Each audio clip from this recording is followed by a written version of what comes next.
Hey everyone, Josh here at House Guitars, coming to you from my shop in Goderich, Ontario, and I am getting back into my weekly shop updates after some time off over the Christmas and New Year holiday, and it feels good to be back in the shop working on some new builds while I wrap up a couple other ones. Got some other, the Bazukis that were in my videos last year, they're in finish right now.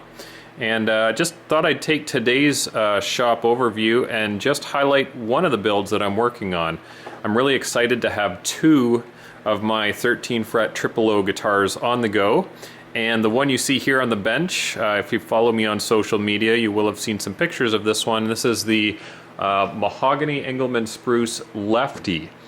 And really nice set, plain straight grain mahogany. It's hard to beat.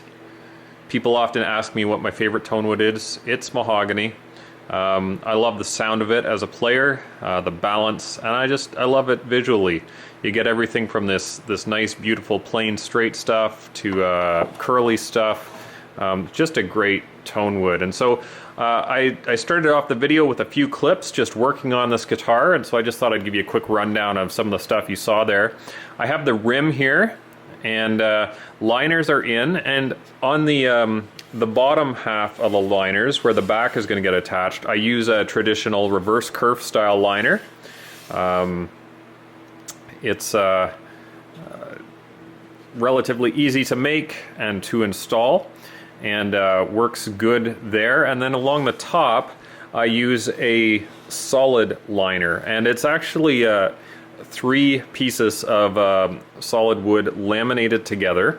And what you saw in the video when I was using the router there, I was actually putting the bevel on the inside of this edge. And so when I glue up this three-layer laminate, it's a pretty messy job. Glue gets all over the place, and so I clean it all up with a router. And then you saw me doing some sanding there. So now I've got everything nice and clean. Next step is to install some side braces. I like to put a few side braces in the lower bout area, usually two in the upper bout area.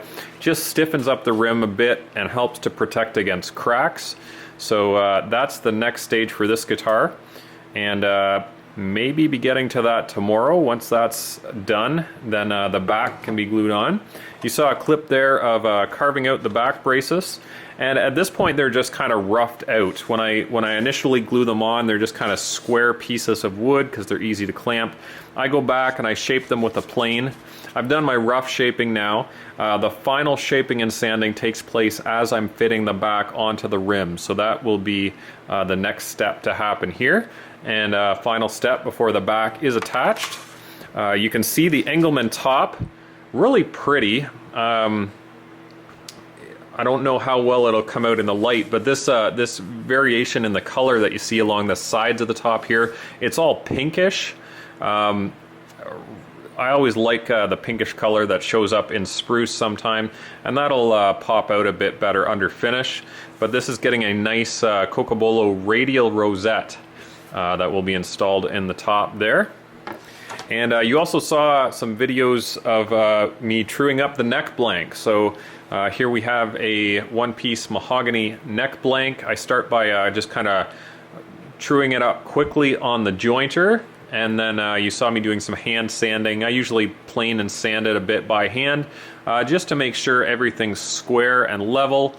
I've gone ahead and marked center line and such, and so this will get routed for a truss rod, slots cut for carbon fiber, and then head plate, headstock. That's all the next steps on the neck, and that will be happening very soon as well.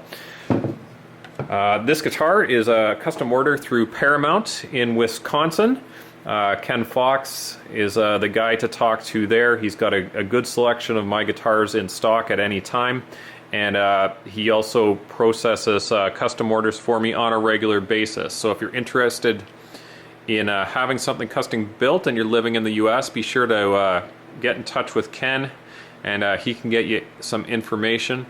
And if you like what you're seeing here and want a guitar similar to just this, just talk to him about it, and he'd be more than happy to fill you in on the details. I'd encourage you to jump on my Instagram page or Facebook page, and if you're not following those already, you can find links through my website, houseguitars.com. Again, paramountguitars.com for where you'll be seeing this guitar show up in a little later in the spring. And I will be posting regular updates as I go through the different processes of installing the rosette, gluing the back, all that kind of stuff will be showing up on Instagram and Facebook. So check back in next week to see more progress and some of the other builds that I have on the go. And thanks for watching.